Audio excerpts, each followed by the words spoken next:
हमने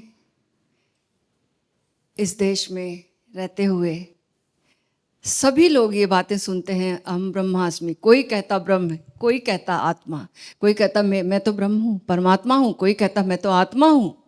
लेकिन ये सारे ख्याली पुलाव हैं, बातें हैं। बातें हैं, बातों का क्या? सामने जब परिस्थिति आती है तब पता चलता है ये तो बातें थी। हम कहते हैं हम आत्मा हैं, लेकिन अगर शेर आ जाए तो पता चलता है कि आत्मा है या नहीं है। या सामने कोई परिस्थिति, कोई दुर्घटना हो जाए तब पता चलता है कि मैं आत्मा हूं या नहीं। ये की बातें ही बातें थी। जीवन में जो परिस्थितियां आती हैं, झंझावात आते हैं, तब पता चलता है, तब असली परीक्षा होती है कि ये बातें तो बातें थी। जब मौत आती तो थर थर कांपते हैं। इतना डर भीतर बैठा हुआ तो आत्मा हूं ये कहाँ पता है हमें? सुना है, हमने सुना है। कोई कहता ब्रह्म है, कोई कहता मैं ब्रह्म हूँ, परमात्मा हूँ, मैं तो सर्वत्र मौजूद हूँ, कण कण में परमात्मा है तो मैं भी यही सर्वत्र हूँ।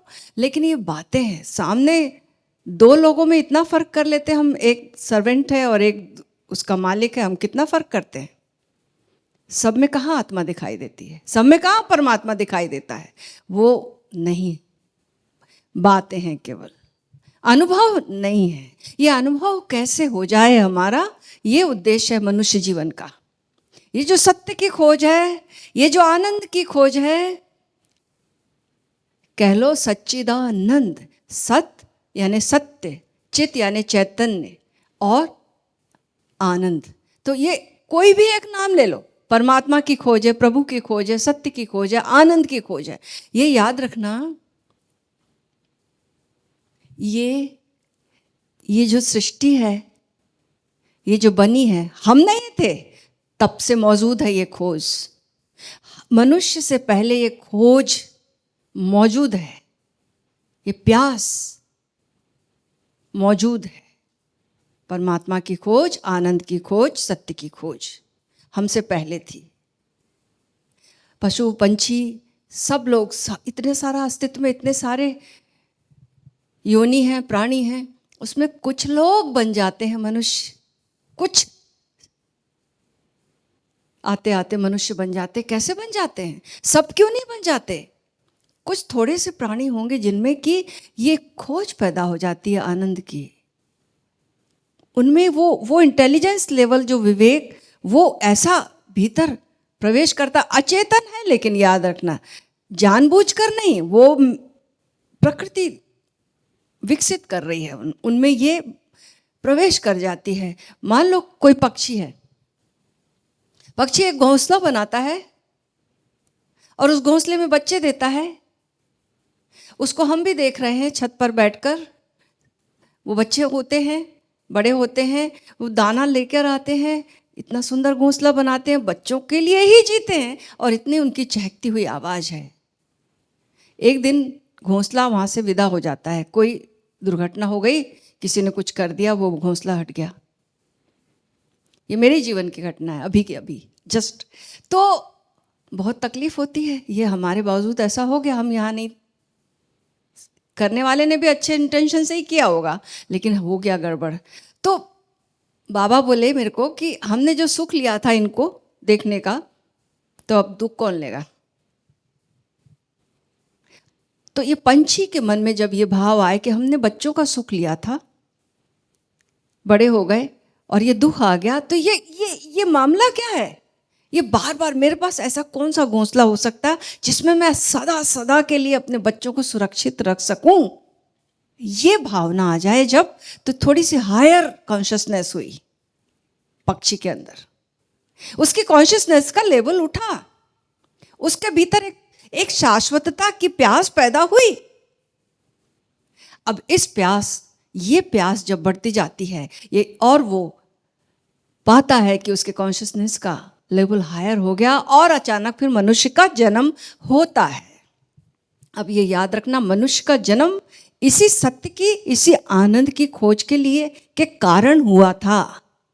लेकिन मनुष्य जब पैदा हो जाता है, भूल जाता है आनंद की खोज, सत्य की खोज, परमात्मा की खोज, जो भी भूल गया है वो पशु के समान है, बल्कि पशु से भी उतना कहलाने लायक भी नहीं है, उतना अचेतन हो गया वो। तो हम सबके भीतर ये जो सत्य की खोज है हमसे पहले मौजूद थी, मनुष्य से पहले मौजूद थी। 5000 साल का इतिहास देखो, भगवान राम, भगवान कृष्ण, भगवान बुद्ध आए, एक प्यास लिए हुए लोग उनके पास गए, सबने इसकी खोज की।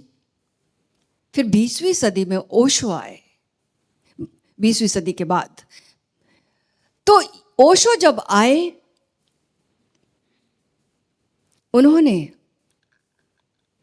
उनके ज़माने में, उनके कंटेम्प्रेरी लोग में, आज हम देखते हैं, अभी अभी तो गए हैं वो, ओशो अभी यही हैं, उनकी मौजूदगी अभी भी यही है।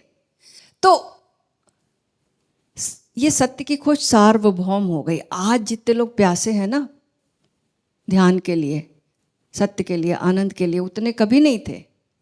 आप आंख उठाकर देखो, इतनी प्यास पैदा हुई है ध्यान की, इतनी सार्वभौमिकता, इतना फैलाव हुआ है, ओशो ने किया है ये। आज के युग का मनुष्य जो है ज़्यादा इंटेलिजेंट हुआ, हमारे चेतना का लेवल और उठा है, और हमारे भीतर वो प्यास प्रगाढ़ हुई है। ओशो ने ये प्यास जगाई और हम में आई, हम में वो इंटेलिजेंस लेवल था। आज इतने सारे लोग आए हैं यहाँ पर, क्यों आए हैं? इतनी दूर से लोग आए हैं, इतना श्रम करके आए हैं। कैसे आए हैं?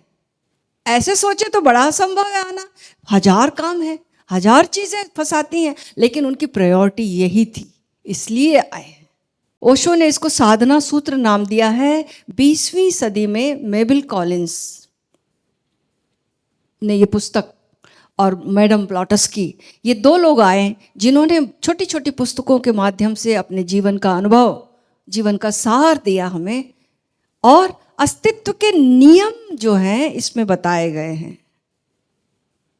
इस पुस्तक में जिसकी हम साधना करने जा रहे हैं, इसमें अस्तित्व के नियम बताए गए हैं कि अगर हम उन नियमों के साथ बहेंगे तो हमारे जीवन में आनंद होगा, परमात्मा होगा, हमारी खोज जारी रहेगी। और हम उन नियमों के विपरीत चलेंगे तो हम बिल्कुल पशुवत रहेंगे, दुखी रहेंगे, व्यथित रहेंगे। दुखी जो है वो मूर्छा में है, दुखी जो है वो मूर्छित है, और जो मूर्छित है, जो दुखी है, वो परमात्मा से बहुत दूर है, सत्य से बहुत दूर है। वो सत्य को एक्सेप्ट नहीं कर रहा है, सत्य, उसके पास सम्यक दृष्टि नहीं है। एक सम्यक दृष्टि ये सूत्र हमारे भीतर लाएंगे। इनको हम गौर से जब सुनेंगे, ओशो ने सरल कर दिया है। ये तो सूत्र के समान थे, इनकी भाषा इतनी कठिन थी, ओशो ने हमारे लिए बोधगम में बनाए हैं ये हर सूत्र। अगर हम इन सूत्रों को जीवन में उतारेंगे, याद रखना, ध्यान सत्य की प्यास के लिए एक रास्ता है, तो ध्यान 1 घंटे का नहीं होता, या आधे घंटे का, 1 घंटे का, 2 घंटे का, 3 घंटे का नहीं होता। पूरा जीवन ध्यान पूर्ण हो जाए, वो कैसे होगा?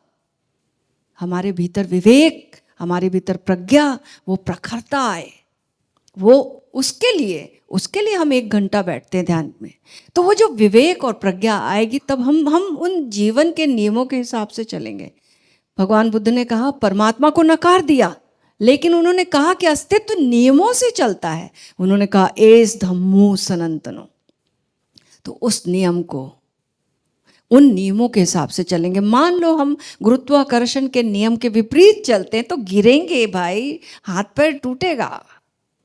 और हम गुरुत्वाकर्षण को समझ कर चलते हैं, और फिर साधना में जब चलने लगते हैं तो एक समय आता है कि हम उस क्षेत्र से, हमारी जो खिंचाव बाहर थी वो खत्म हो जाती है। संसार हमें अब नहीं खींचता, अब हमें प्रभु खींचने लगता है।